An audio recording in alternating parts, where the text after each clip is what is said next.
last type of questions are effect based questions. In this type of question, a situation is given and you have to identify impact of such situation on a ratio. Rules to solve effect based questions. Follow following rules to solve effect based questions. First, if only numerator is increases, then ratio will improve, that is increases. If only numerator is decreases, then ratio will decline, that is decreases. If only denominator is increases, then ratio will decline. If only denominator is decreases, then ratio will improve. Means same effect when change in numerator and opposite effect when change in denominator. Means numerator increases and ratio is also increases. Numerator decreases, ratio is also decreases. Denominator increases but ratio is decreases. Denominator decreases and ratio is increases. If both numerator and denominator increase by same amount, then there are three rules. If ratio is more than 1, then use rule of denominator, that is above C and D rule. If ratio is less than 1, then use rule of numerator above A and B. And if ratio is 1, then no change in the ratio. Last case, if numerator and denominator increase or decrease by different values, or numerator and denominator moves in opposite direction, means numerator increases and denominator decreases, then solve the question by imaginary values and check the effect. First is sale of machinery having book value 10,000 for 11,000. By this transition, fixed asset machinery decreases, which is not a part of current ratio, and current asset cash increases, which is part of current asset. So only current assets means numerator increases, so current ratio will be increases. Next, sale of goods cost 10,000 and 12,000. By this transition, one current asset cash or debtors increases by 12,000 and another current asset inventory decreases by 10,000. So ultimately current assets is increased by 2,000, which is a part of current asset. So only current assets means numerator increases, so current ratio will be increases. Next, furniture purchase for cash in rupees 50,000. By this transition, fixed asset machinery increases, which is not a part of current ratio, and current asset means cash decreases, which is a part of current asset. So only current assets means numerator decreases, so current ratio will be decreases. Loose tools of 25,000 purchased in credit. By this transition, loose tool increases, which is not a part of current assets, and current liabilities, that is creditors, increases, which is a part of current liability. So only current liability means denominator increases, so current ratio will be decreases. Next, car given to creditors in payment of 50,000.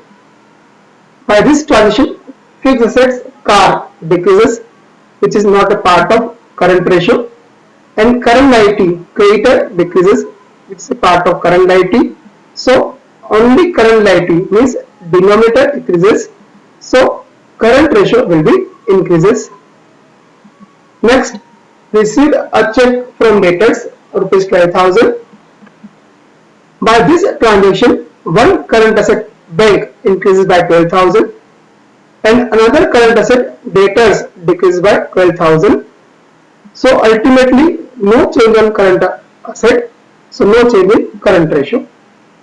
Next, accepted bills of exchange drawn by the creditor rupees 20,000. By this transaction, one current liability creditors decreases by 20,000 and another current liability bills payable increases. So ultimately no change on current liability, so no change in current ratio. Next, machinery of 2 lakh purchased and payment given by issuing equity share. By this transition, machinery fixed asset increases, which is not a part of current asset, and equity share means shareholder fund increases, which is also not part of current liability. So no change in current assets and current liability. So no change in current ratio. Next, goods of the value 50,000 purchased on credit. It is very crucial case. In this case, both current assets and current liability are increases. By this transition, both current asset, inventory and current liability creditors increases. Both are the content of current ratio, means both numerator and denominator increases. In this situation, any one of the following situation applicable.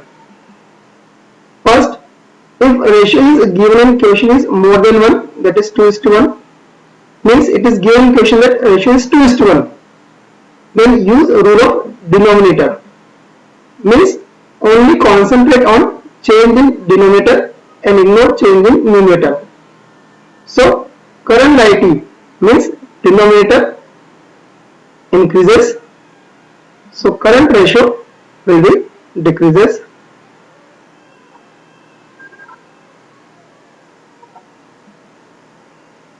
If ratio given in question is less than 1, that is 0.5:1, then use a rule of numerator, means only concentrate on numerator and ignore change in denominator. So current assets means numerator increases, so current ratio will be increases.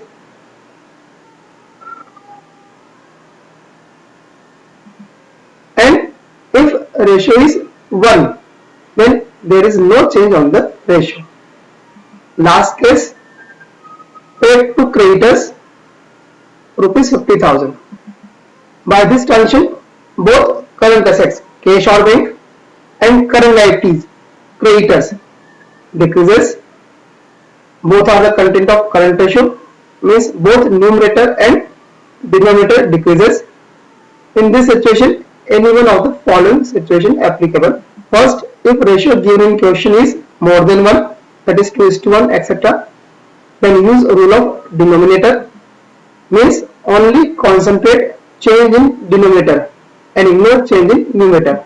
So current liabilities means denominator decreases, so current ratio will be increases.